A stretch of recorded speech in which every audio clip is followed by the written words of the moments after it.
Bonjour à toutes et tous. Je me présente Jacques Robert, directeur commercial de Sopra Solar. Nous vous remercions d'avoir répondu en nombre à cette invitation, car en effet, les sujets d'intérêt sont nombreux. La loi d'accélération sur les ENR, l'augmentation structurelle du prix de l'électricité et la volonté de réduire notre empreinte carbone, loi climat résilience et bien d'autres sujets. On a un contexte réglementaire, économique et sociétal qui confirme que le solaire photovoltaïque est une des solutions aux problématiques rencontrées par de nombreux acteurs économiques. Comment maîtriser au mieux à la fois sa facture énergétique et son empreinte carbone? Les toitures terrasses et les parkings extérieurs sont des terrains de jeu idéaux, car déjà artificialisés ou sur le point de l'être, le fait de les solariser leur apporte une nouvelle fonction, en sus de protéger les biens et les personnes ou de permettre d'y garer son véhicule au plus proche de son lieu de travail, de consommation ou de loisirs. Mais pour garantir au mieux la pérennité et donc la rentabilité de ces installations photovoltaïques, encore faut-il s'assurer de leur parfaite conception, mise en œuvre et maintenance. Fort de nos 15 ans d'expérience dans le marché du solaire photovoltaïque sur toiture terrasse, Sopra Solar améliore de manière continue la qualité de son offre avec la mise à jour régulière de nos avis techniques et l'élargissement de notre gamme avec une solution d'ombrière photovoltaïque appelée le Sopra Solar Park ou une solution de cellules souples pour les toitures existantes, le Sopra Solar Flex. C'est donc ce que nous allons vous représenter dans le cadre de ce webinaire avec les modalités suivantes. Vous pouvez poser vos questions. Vous avez un petit index questions en bas à droite de votre écran tout au long de la présentation et n'hésitez pas à le faire. Et nous reviendrons au terme de cette présentation qui va durer à peu près une trentaine de minutes. Et nous prendrons le temps de partager avec vous pendant 15 minutes la réponse aux questions que nous pourrons traiter. Et également, vous aurez un sondage à mi-parcours, à mi-présentation qui va vous permettre tout simplement d'exprimer un peu vos choix entre les solutions qu'on aura eu l'occasion d'évoquer avec vous. Donc, merci de votre attention. Et puis, je passe la parole à Jean Damian, qui est le directeur de Sopra Solar. Merci Jacques, bonjour à tous. Nous allons structurer notre intervention autour de en 5 parties. Premièrement, on va représenter le groupe Soprema et Sopra Solar. Donc en synthèse, nous proposons des solutions permettant la mise en place de modules photovoltaïques sur toiture terrasse, tant sur des membranes d'étanchéité bitumineuses que synthétiques. C'est les exemples que vous avez en haut à gauche et en haut à droite, mais également des innovations avec des solutions de films souples qui sont collés sur l'étanchéité ou des solutions permettant la mise en place de modules photovoltaïques sur ombrière de parking. C'est les 2 photos que vous avez au centre de l'écran, en haut. On va représenter effectivement de manière plus fine un contexte réglementaire qui est de plus en plus favorable, mais tout ça s'inscrit dans un cadre du monde du bâtiment qui a ses règles et ses usages, notamment en termes d'exigences, en termes d'assurabilité et de certification.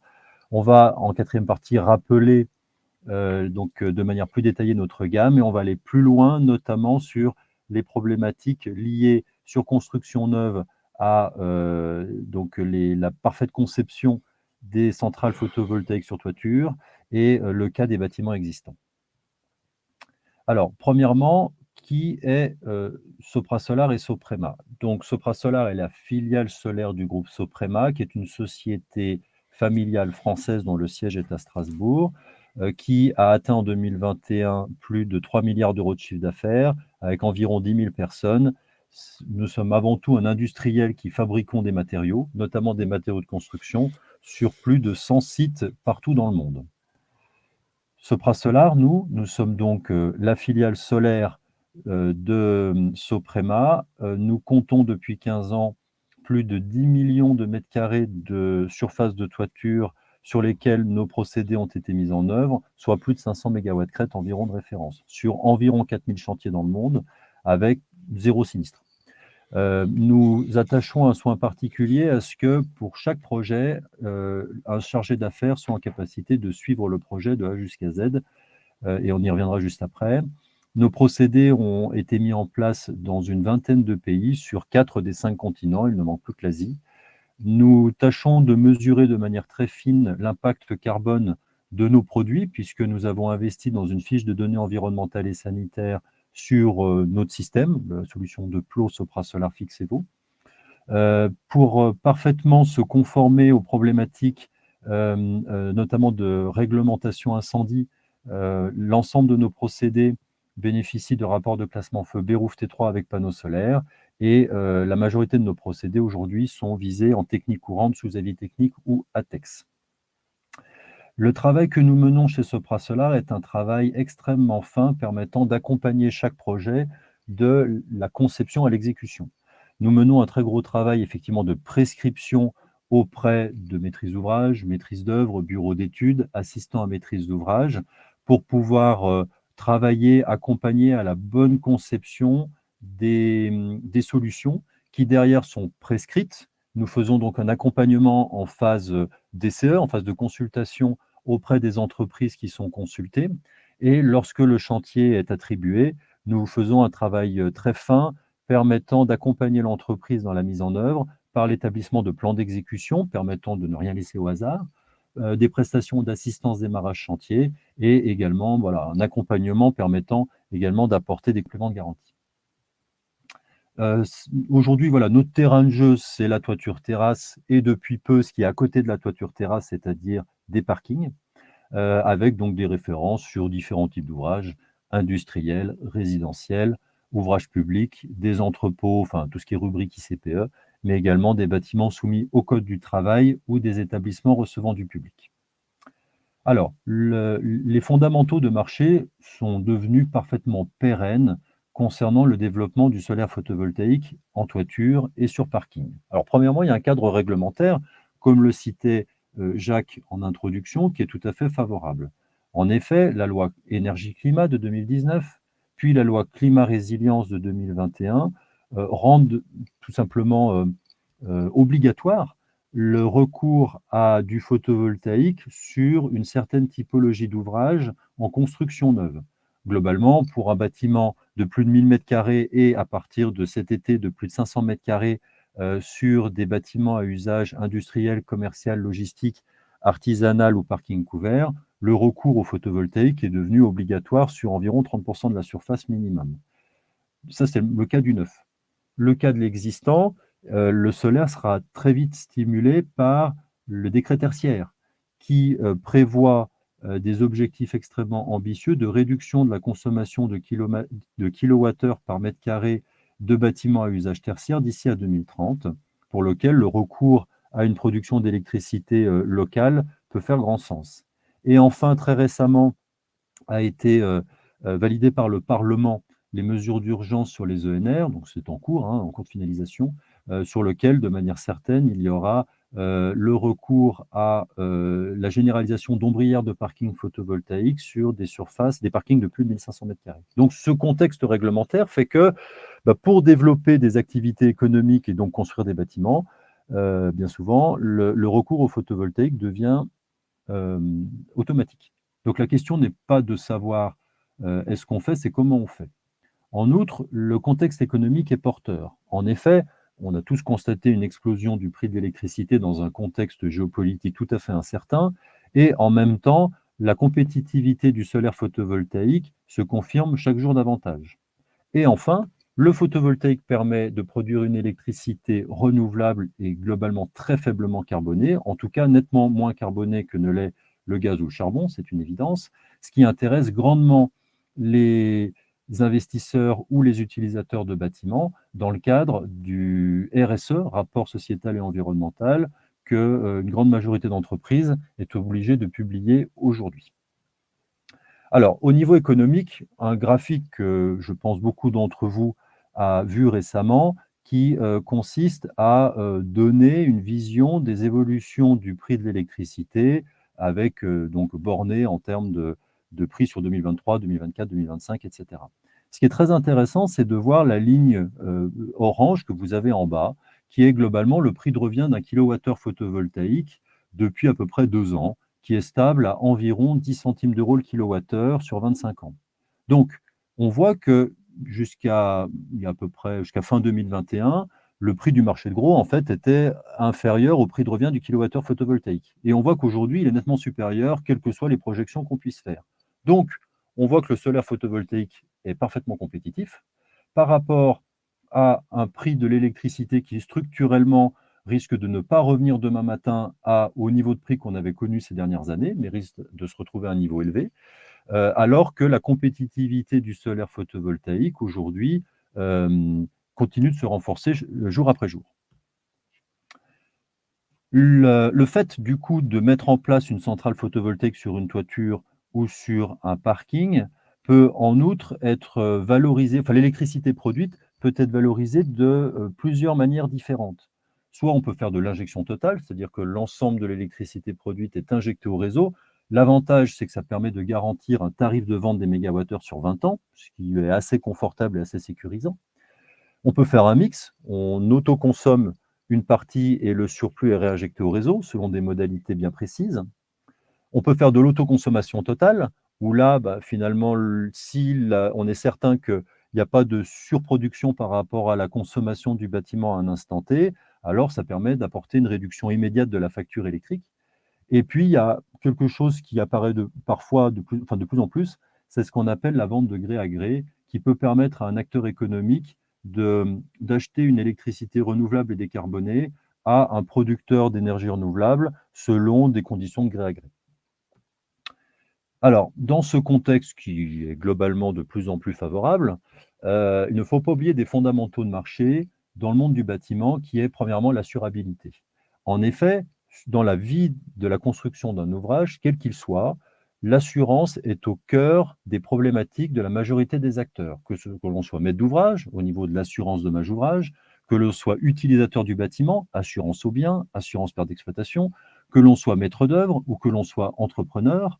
L'assurance est obligatoire en France dans l'acte de construire ou dans l'exploitation de l'ouvrage. À ce titre, nous nous attachons chez Sopra Solar à faire en sorte que nos procédés puissent bénéficier des meilleures évaluations techniques possibles. Donc, bien souvent, ce sont des avis techniques ou des ATEX. Et lorsque ce n'est pas encore possible du fait peut-être de la jeunesse de certains procédés, alors nous sommes sous enquête de techniques nouvelles. Nous nous assurons également de la parfaite compétitivité de notre offre dans sa globalité, parce que, on le verra ensuite, le photovoltaïque a souvent une incidence sur la partie clos couvert, donc il faut bien associer l'ensemble du système dans la recherche d'optimisation et de compétitivité. On s'attache également à ce que nos procédés soient faciles à mettre en œuvre et à entretenir, et enfin, nous nous attachons à ce qu'on puisse mesurer l'empreinte carbone de ce que l'on fait via une fiche de données environnementales et sanitaires du plot. Alors, un petit rappel au niveau justement de ce contexte assurantiel de manière très rapide. Pour faire simple, donc ce graphique est très clair. Il permet de bien distinguer dans la notion d'évaluation technique des procédés qui peuvent être mis en place sur un ouvrage, la différence entre les procédés dits en technique courante, qui sont sur la gauche de l'écran, et les procédés dits en technique non courante. Les procédés dits en technique courante bénéficient naturellement des faveurs des assureurs et des contrôleurs techniques, puisqu'on va considérer que le procédé bénéficie d'une évaluation technique dite collégiale dans le cadre d'évaluation organisée par le CSTB avec des experts qui sont nommés. C'est le cas de ce qu'on appelle les avis techniques ou les ATEX. Dans le cas où on n'a pas d'avis technique ou d'ATEX, on est bien souvent en enquête de technique nouvelle, qui est considérée comme une technique non courante parce que c'est une évaluation technique qui n'est pas dite collégiale et qui est uniquement liée à l'instruction d'un contrôleur technique. Dans ce cadre, donc chez Sopra Solar, nous avons obtenu des avis techniques sur nos procédés Sopra Solar Fix et Votilt, qui sont donc des procédés permettant la mise en place de modules photovoltaïques sur étanchéité bitumineuse, tant sur éléments porteurs béton que tôle d'acier nervuré, et également sur la droite, donc tôle d'acier nervuré de portée courte, on appelle ça des portées jusqu'à 3 mètres, bac DTU, et des tôles d'acier nervuré dites grande portée qui peuvent aller jusqu'à 6 mètres. C'est le cas des grands bâtiments à usage notamment logistique. Et nous avons également ce qu'on appelle une ATEX sur le système de film souple utilisé dans le cas de la rénovation. En outre, dans le monde du bâtiment, il y a une règle concernant l'évaluation du risque incendie en provenance de l'extérieur, dans le cas d'un feu en provenance de l'extérieur. C'est ce qu'on appelle le rapport de classement feu Bérous T3. Et une réglementation datant de 2020 impose que sur tout ICPE, donc des bâtiments dites installations classées pour la protection de l'environnement, le recours au photovoltaïque est conditionné au fait que le procédé complet bénéficie d'un rapport de classement feu Bérous T3, ce qui est le cas d'une grande partie de nos procédés. Dans les autres typologies d'ouvrages de type ERP, Code du travail, etc., il faut se référer à la réglementation en vigueur et dans tous les cas de figure, naturellement, s'appuyer sur le chargé d'affaires Sopra Solar pour un accompagnement efficace sur le dossier. Le photovoltaïque, donc on sait que la durée de vie d'un panneau solaire dépasse largement les 25 ans. On est sur des modalités de valorisation des kilowattheures qui sont basées à minima sur 20 ans dans le cadre, par exemple, de la réinjection des électrons au réseau. Du coup, nous avons décidé, dès l'origine de la société, d'adosser le développement de nos procédés photovoltaïques à des complexes d'étanchéité renforcés, pour lequel Soprema, spécialiste de l'étanchéité, puisque Soprema est une société qui fabrique des membranes d'étanchéité depuis 1908, et du fait de cette expérience que nous avons chez Soprema, nous avons décidé de systématiquement définir des complexes d'étanchéité renforcés permettant d'apporter des extensions de garantie sur 20 ans, des complexes d'étanchéité référencés dans nos avis techniques, plus nos systèmes d'intégration permettant de rappeler que la fonction première d'une terrasse avec photovoltaïque, c'est de protéger les biens et les personnes, donc pour rester parfaitement étanche, et ensuite, naturellement, d'apporter une source de production d'électricité renouvelable. Dernier point, nous avons donc investi dans une fiche de données environnementales et sanitaires permettant de parfaitement évaluer l'impact carbone de ce que nous faisons, le tout associé avec des modules photovoltaïques qui eux-mêmes ont fait cet effort-là via des PEP, le tout étant référencé sur ce qu'on appelle la base IGNES tenue par le CSTB et très utile dans le cadre de la réglementation environnementale 2020.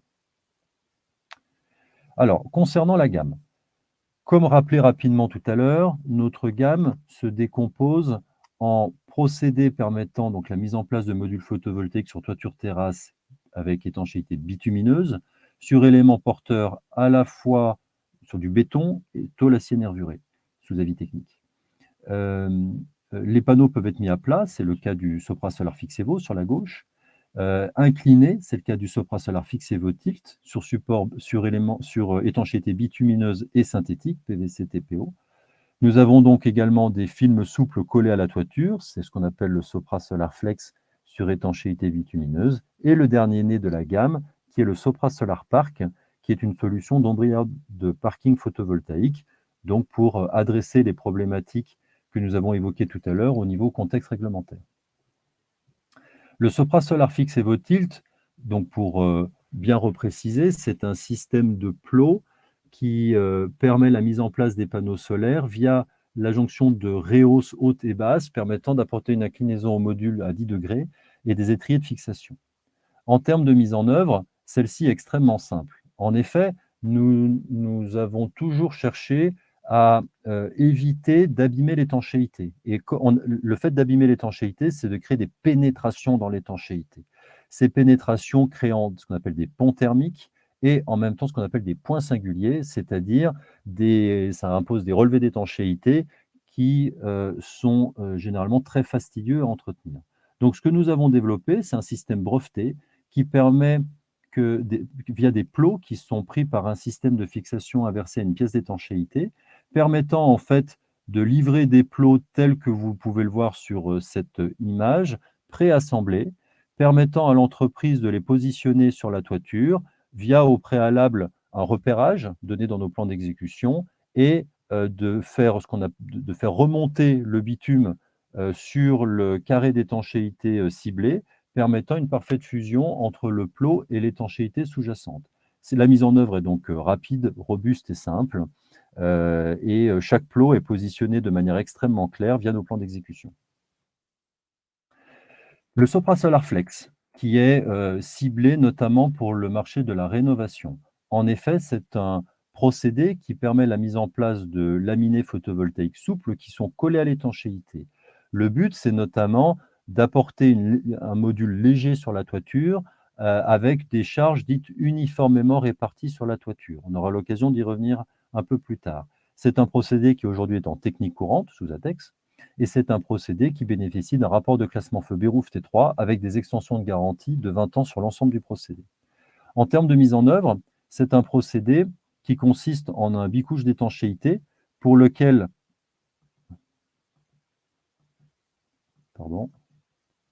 donc c'est un bicouche d'étanchéité,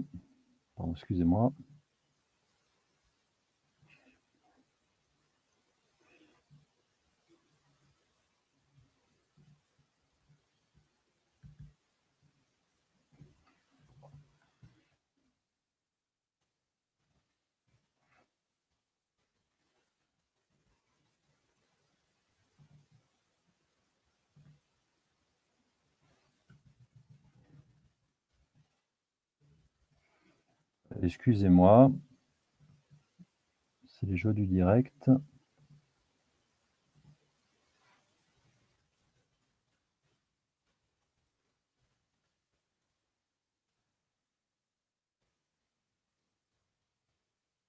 Ce bicouche d'étanchéité, pour faire simple, permet la mise en place de modules souples que vous pouvez voir ici, excusez-moi pour le petit loupé, qui permet justement de répartir de manière uniforme la charge du module sur la toiture. Donc on est sur un poids limité puisque le module fait entre 4 et 6 kg le mètre carré. Ensuite, dans le cas de la rénovation, nous avons également ce qu'on appelle le Sopra Solar Park, qui est un système d'ombrière de parking photovoltaïque pour lequel nous avons développé un système de rail qui est fixé directement sur la panne la panne de la charpente. Donc, globalement, en termes de mise en œuvre, on va fixer des rails sur la panne, puis on va positionner le module sur les rails, et enfin, on va fixer le module en sous-face sur le rail via un système très ingénieux qui permet de pincer le retour du cadre du module dans le rail via un système de poinçon. Donc, ça permet une mise en place extrêmement simple.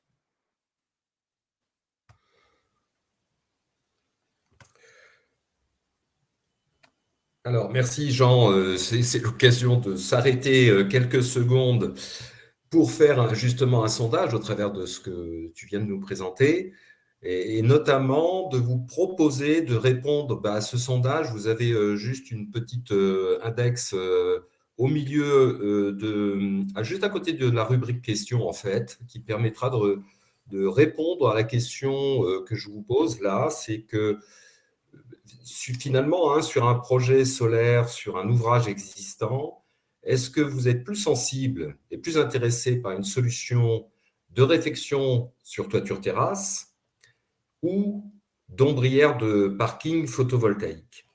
Voilà, ça vous permet tout simplement, et nous permet également, d'identifier l'intérêt aujourd'hui porté sur ces solutions, sur les technologies que vous envisagez potentiellement de mettre en œuvre sur des ouvrages existants. Voilà, on vous laisse répondre et puis on partagera le résultat de ce sondage à la fin de la présentation. Merci bien. Merci Jacques. Alors, pour aller plus loin, donc on voit qu'aujourd'hui, la problématique, c'est pas est-ce qu'on fait du photovoltaïque sur construction neuve, c'est comment on fait du photovoltaïque sur construction neuve. Du coup, chez Sopra Solar, nous nous attachons à améliorer, optimiser nos procédés pour mieux répondre aux besoins du marché. Dans ce cadre, nous avons récemment mis à jour notre avis technique sur ce qu'on appelle les bacs DTU. Donc, c'est des bacs à portée entre guillemets courte, jusqu'à 3 mètres. C'est le standard de la construction lorsque l'on est sur des ouvrages voilà, de taille hors, on va dire, gros entrepôts logistiques. Donc, ça fait quand même un très gros volume de marché. Et dans ce cadre, nous avons cherché à optimiser ce qui est référencé dans notre avis technique en vigueur avec différents types de bacs support d'étanchéité de la marque Soprasteel d'ArcelorMittal Construction avec 4 profils, donc 46, 56, 74, 74P, mais également des profils de la marque Alteo du fournisseur Bacassier, différents types d'isolants, donc d'isolants de classe C, de la laine de roche de chez Rocoul, Rocassier Sénu, mais également une association d'isolants avec avec ou sans écran thermique, avec de l'effigrine acier qui a la particularité d'avoir une meilleure performance thermique que la laine de roche. Donc ça peut faire sens dans le cas de bâtiments pour lesquels l'exigence thermique est importante. Le tout associé à des complexes d'étanchéité performants, comme je le disais tout à l'heure, naturellement fabriqués par Soprema, pour lesquels nous savons apporter des extensions de garantie sur 20 ans. Et enfin, tout ça avec une mise à jour régulière avec la dernière génération de modules. Alors, pour les initiés, c'est les modules avec des cellules de type M6, M10, G12, etc. Donc, il y a une forme de mise à jour et d'amélioration continue de nos avis techniques pour répondre de la manière la plus fine et la plus profonde possible à l'ensemble des cas de figure du marché. Cette approche, nous avons la même dans le cadre de l'avis technique dit grande portée, avec 2 profils visés en bac support d'étanchéité de la gamme Soprasteel d'ArcelorMittal, ce qu'on appelle le 133 et le 170 SPA, un profil du fournisseur Joricide, le 158, et après, de la même manière, de différents types d'isolants de classe C, Rocassier Sénu de Rocoul en laine de roche, ou association d'isolants avec du pire effigrine acier. Une fois qu'on a dit ça, nous, notre travail, c'est vraiment d'améliorer la profondeur de notre offre. Et un travail d'accompagnement extrêmement fin, dossier par dossier. En effet, pour pouvoir optimiser de manière fine la conception d'une centrale photovoltaïque sur une toiture. Ce qui est extrêmement important, c'est premièrement faire dimensionner le bac support de manière fine par le fournisseur qui est référencé dans l'avis technique, parce que notre système ramène des charges dites ponctuelles sur la toiture. Deuxièmement, correctement préciser les zones d'emprise photovoltaïque. Troisièmement, nous solliciter chez Sopra Solar afin d'être certain que l'on puisse correctement accompagner le dossier, notamment par rapport aux spécificités du bâtiment. Hauteur du bâtiment, la zone de neige, la zone de vent, la rubrique de l'ouvrage, etc., etc. Le tout permettant de parfaitement optimiser les choses, notamment avec le choix des modules dans la grille qui est donnée dans nos avis techniques. Sachant que la taille des modules a tendance à augmenter, du coup, ça a des conséquences aussi sur le domaine d'emploi de l'ouvrage.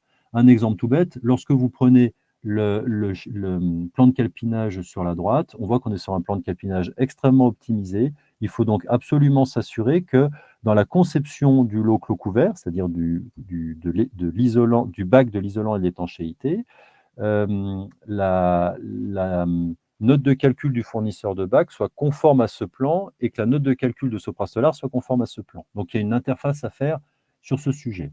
Car, en effet, on entend beaucoup parler du terme de PV Ready. Attention à ce terme de PV Ready, car le PV Ready, ça n'existe pas. Ce qui existe, c'est la conception de manière fine du clos couvert en fonction de la conception de la centrale photovoltaïque. En fait, il faut mener la conception du clos couvert en même temps que la conception de la centrale photovoltaïque. Car le photovoltaïque amène des surcharges sur la toiture, donc ça a des conséquences sur le lot charpente.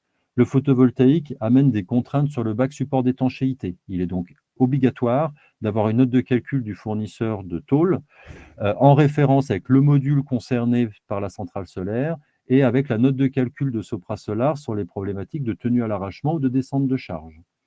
Troisièmement, il faut vérifier que l'isolant, il peut y avoir des cas de figure où l'isolant, notamment sur des problématiques de charge de neige, peut nécessiter des adaptations. Et idem au niveau du complexe Bérouf T3, de la tenue en dépression de l'étanchéité qui peut nécessiter des renforts de fixation. En conclusion, il est extrêmement important d'associer Sopra Solar en amont dans la conception de vos ouvrages. Dans le cas de bâtiments existants, ce qui est important, c'est qu'un bâtiment est toujours dimensionné en charges dites uniformément réparties. Donc, quand vous avez construit un bâtiment il y a 15 ans, la tôle est dimensionnée avec des charges uniformément réparties. Lorsqu'on va mettre des panneaux photovoltaïques sur un ouvrage, en fait, les charges climatiques vont s'appliquer de manière discontinue sur l'ouvrage, et du coup, on appelle ça des charges ponctuelles. Du coup, le bac doit être dimensionné en conséquence, d'où le référencement dans nos avis techniques de bacs bien particuliers qui, justement, sont capables de répondre à ces contraintes supplémentaires. Donc, quand on est sur un ouvrage existant, pour lequel le bac n'a pas du tout été dimensionné par rapport à ces charges dites ponctuelles, on va avoir un problème de manière quasiment obligatoire. Du coup, c'est pour ça que nous avons développé ces deux nouvelles gammes de produits.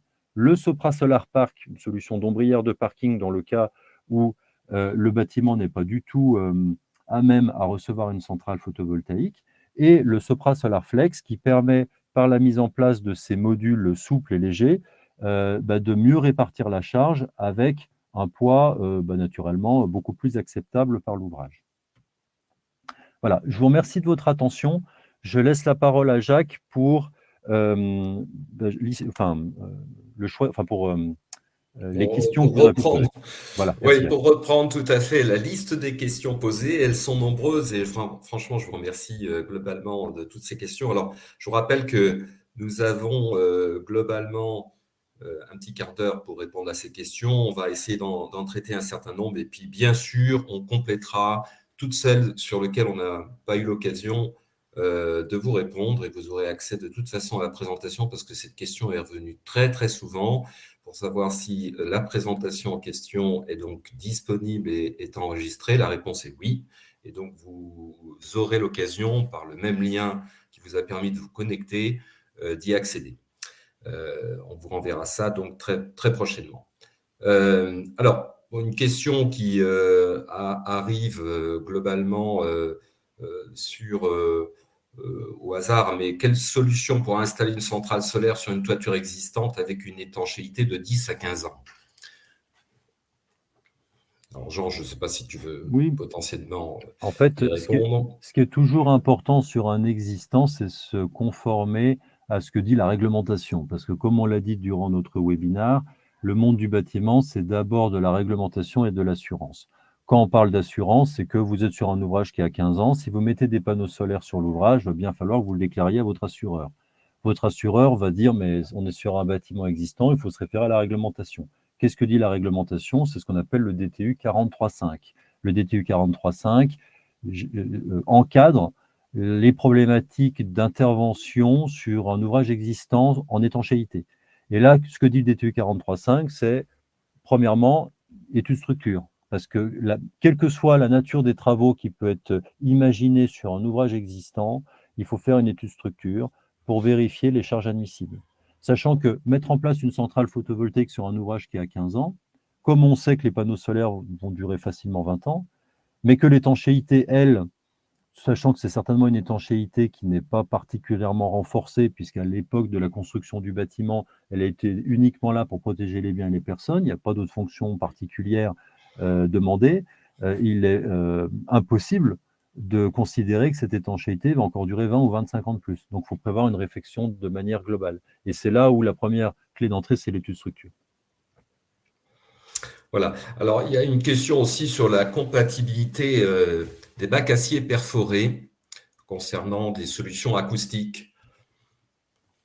Donc là, ce qui est extrêmement important, c'est justement de pouvoir consulter le chargé d'affaires Sopra Solar dans le cas de questions de ce type. Je m'explique.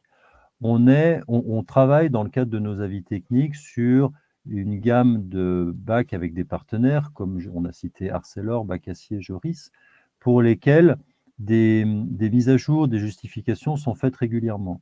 Dans le cadre de tôles d'acier nervuré perforées, il y a un certain nombre de travaux qui sont en cours. L'idée, c'est de pouvoir accompagner le plus finement possible le projet pour dimensionner correctement la tôle par rapport à la zone de neige, la zone de vent et l'empannage. Donc, il faut faire une étude spécifique sur le projet. OK. Alors, une question concernant les panneaux photovoltaïques. Savoir quels panneaux sont compatibles avec les systèmes d'intégration en toiture et en ombrière. Est-ce qu'il y a une taille spécifique de panneaux à respecter? Alors, c'est une très bonne question. Ce que nous avons constaté chez Sopra Solar, c'est que la taille a son importance. Pourquoi? Lorsque vous dimensionnez un ouvrage avec des panneaux qui font, comme à une certaine époque, 1,65 m², la tenue en dépression et la tenue en termes de charge descendante n'est pas la même par rapport à des panneaux comme il est fait actuellement de 1,95 m². Mais si on considère des panneaux, mettons, de 2,5 m², on va très vite se rendre compte que le domaine d'emploi est médiocre parce que c'est le panneau lui-même qui va être limitant au niveau de sa résistance mécanique. Donc, le panneau a une incidence majeure dans la détermination du domaine d'emploi, tant sur bâtiments de type toiture-terrasse que sur bâtiments de type ombrière. Et le seul moyen, donc nous, ce sur quoi nous travaillons dans le cadre de nos avis techniques, c'est justement de parfaitement border un domaine d'emploi qui permet, en fonction de l'évolution de la géométrie des modules, de pouvoir accompagner de la manière la plus efficace possible les projets, en apportant parfois des compléments. Il y a parfois des cas où nous sommes obligés de renforcer la densité de fixation de l'étanchéité parce que la géométrie du module peut l'imposer, par exemple. Ou, voilà, enfin, il y a une approche technico-économique à avoir, de toute façon, dossier par dossier, et la taille du module a parfaitement son importance. Alors également concernant les solutions souples, quel est le produit type des modules souples? Alors, il y a deux grandes technologies de modules souples. Il y a ce qu'on appelle les couches minces et le cristallin. Dans notre ATEX, nous avons référencé un module qui est la couche mince, c'est du CIGS, qui est une technologie qui est ancienne et qui aujourd'hui a environ 15% de rendement. Nous sommes en train de travailler avec des alternatives, avec des fournisseurs, avec des cellules cristallines, dont le rendement se rapproche de panneaux cristallins cadrés traditionnels. Donc aujourd'hui, dans notre ATEX, on est à 15% et on est en train de travailler pour certifier d'autres fournisseurs permettant d'améliorer le rendement surfacique des modules que l'on pourrait proposer. Très bien. Alors, Jean, je pense que tu as déjà un petit peu abordé la réponse à cette question, mais je repose une autre question, peut-être formulée un petit peu différemment, concernant le Sopra Solar Flex. Peut-il être posé sur des toitures existantes, non PV-ready, c'est-à-dire éventuellement sur un isolant qui n'est pas forcément de compressibilité C existant, et évidemment sous réserve de la charge acceptable par la structure? Alors, si on prend par exemple le cas d'un bâtiment qui a 5 ans, pour lequel une étanchéité tout à fait basique a été mise en place, le fait de venir par exemple coller un module léger directement sur l'ouvrage ne fonctionne pas. Pourquoi ça ne fonctionne pas? Parce que la tenue au collage du module sur l'étanchéité doit être parfaitement vérifiée, la tenue en dépression doit être parfaitement vérifiée, la tenue au feu doit être parfaitement vérifiée, et la durabilité d'une étanchéité, même si elle a 5 ans, si on est sur une étanchéité entre guillemets basique, euh, garantir une durée de vie de cette étanchéité qui demeure soumise sous décennale est impossible. Et surtout, on citait le terme de décennale, à partir du moment où un tiers intervient sur un ouvrage dans le cadre de la décennale, alors il y a possiblement remise en cause de la décennale. Sous-entendu, un installateur photovoltaïque met en place des modules légers sur un ouvrage existant qui est sous décennale. Il y a un problème dans le cadre de la décennale. La présomption de responsabilité passe de l'étancheur qui a fait les travaux au dernier intervenant, qui est l'installateur photovoltaïque, qui, en cas de désordre, n'est absolument pas assuré sur les dommages qu'il aurait pu causer à l'ouvrage après incorporation. Donc on est dans une problématique assurantielle qui nous paraît totalement inextricable, basée sur des postulats techniques qui paraissent totalement chancelants. Donc, pour nous, la mise en place de modules légers tels que présentés, ou en tout cas qu'on ait voulu présenter sur la vidéo, nécessite de manière obligatoire une rénovation d'étanchéité pour être certain d'apporter l'ensemble des justifications afférentes et de repartir sur quelque chose de propre en termes de décennale et en termes d'assurance. Très bien. Alors là, on a une question qui concerne la zone d'emprise dans le cas d'un nouveau bâtiment, hein, où on doit recourir à une solution toiture ou végétalisée ou solaire avec une règle des 30%. Oui. D'ailleurs, ce sera intéressant de réévoquer au passage, Jean, je pense, les évolutions qui s'annoncent sur l'emprise potentiellement des ENR ou du photovoltaïque. Alors la question est la suivante. En effet, la toiture comporte des exutoires, des lanterneaux, des installations techniques. Il faut laisser des zones de circulation autour des acrotères, des murs coupe-feu, des émergents, etc. Si on prend le calcul brut 30%, ce n'est pas forcément toujours facile de mettre la surface réclamée. Donc, comment répondre à ça? Ce qui est important, c'est que l'administration a clarifié le point. Si on prend le cas, par exemple, des bâtiments de type ICPE, les ICPE, installations classées pour la protection de l'environnement, de manière obligatoire, c'est généralement des cellules de 6000 m² qui sont séparées par des murs coupe-feu, et de part et d'autre des murs coupe-feu, vous avez 5 mètres de zones dites stériles qu'on appelle des bandes M0. Il est strictement interdit de mettre quoi que ce soit sur ces zones qui sont là pour faire un rôle de pare-feu, pour éviter que si jamais il y a un feu en toiture, il se propage à la cellule suivante. Bien. Du coup, les 5 mètres de bande M0, par exemple, sont exclus de l'assiette de calcul des 30%. Donc, si vous avez une toiture de 6000 m², que vous avez 1200 m² sur les 6000 m² qui sont des bandes M0, l'assiette pour calculer 30%, c'est 4800 m², c'est pas 6000. Idem pour les lanterneaux dits de désenfumage obligatoire, c'est-à-dire tout ce qui rentre dans le cadre de la réglementation permettant de gérer au mieux tout ce qui est sécurité et qui, de manière obligatoire, ne peuvent pas être entravés par des équipements techniques, sortent de l'assiette de calcul pour les 30%. Du coup, ça veut dire que les 30% sur le papier sont normalement toujours atteignables, sauf cas vraiment, mais qu'on n'a, je crois, jamais rencontré, d'une toiture qui est tellement tartinée de rooftop et d'exutoires divers et variés qu'on n'y arriverait pas. Mais c'est jamais vraiment remonté à nos oreilles. Très bien. Alors, bon, c'est pas tout à fait lié, mais enfin, on a une question pour savoir si il faut avoir des cheminements techniques nécessaires pour la maintenance des panneaux photovoltaïques.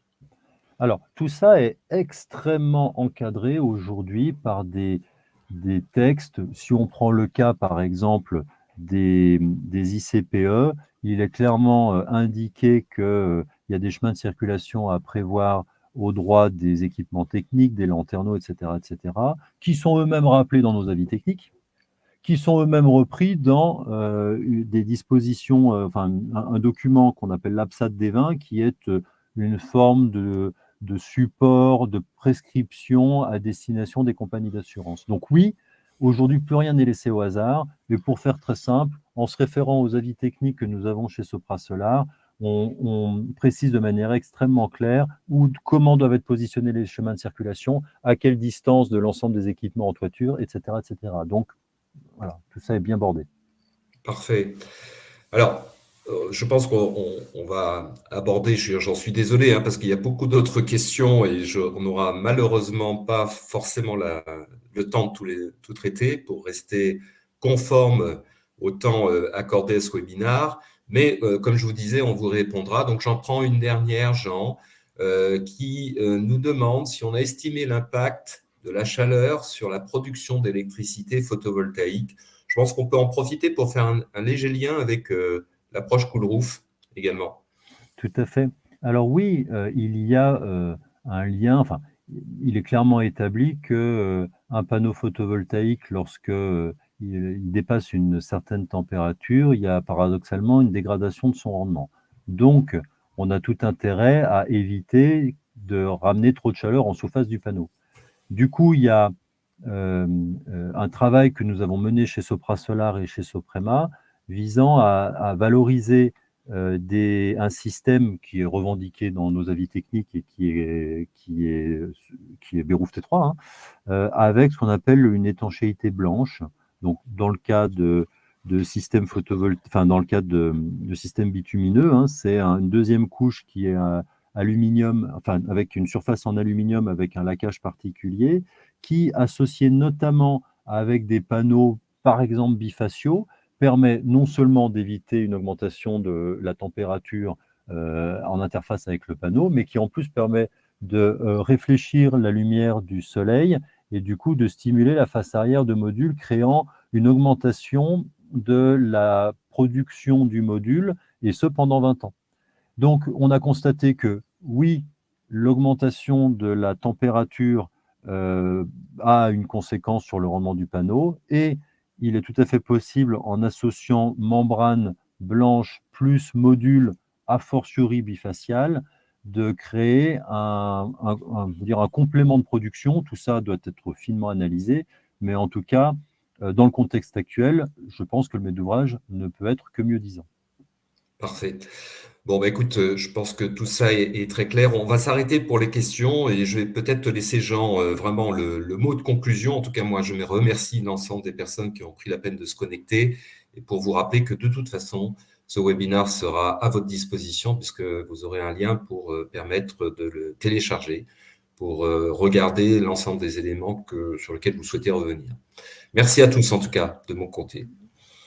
Merci à vous, enfin, merci à tous, merci à Jacques pour la co-animation. Et voilà, ce qui est très important, c'est vous avez une carte de France des chargés d'affaires Sopra Solar qui sont à vos dispositions pour accompagner tout projet, toujours dans la logique de ce qui a été présenté depuis 3/4 d'heure, c'est-à-dire conformité réglementaire, fiabilité, sécurité, pérennité, donc avis technique Beruf T3, car à la fin, sur toiture terrasse, la fonction d'une toiture doit demeurer de protéger les biens et les personnes, avec en sus le fait de produire une électricité décarbonée, renouvelable et compétitive, mais il ne faut pas oublier la fonction première. Et deuxièmement, sur la partie ombrière de parking, le but est bien d'apporter une solution complémentaire sur des projets qui, bien souvent, et je pense que ce sera de plus en plus souvent le cas à l'avenir, vont coupler les deux. Merci à tous pour votre attention et excellente journée. Au revoir. À très bientôt. Merci, au revoir.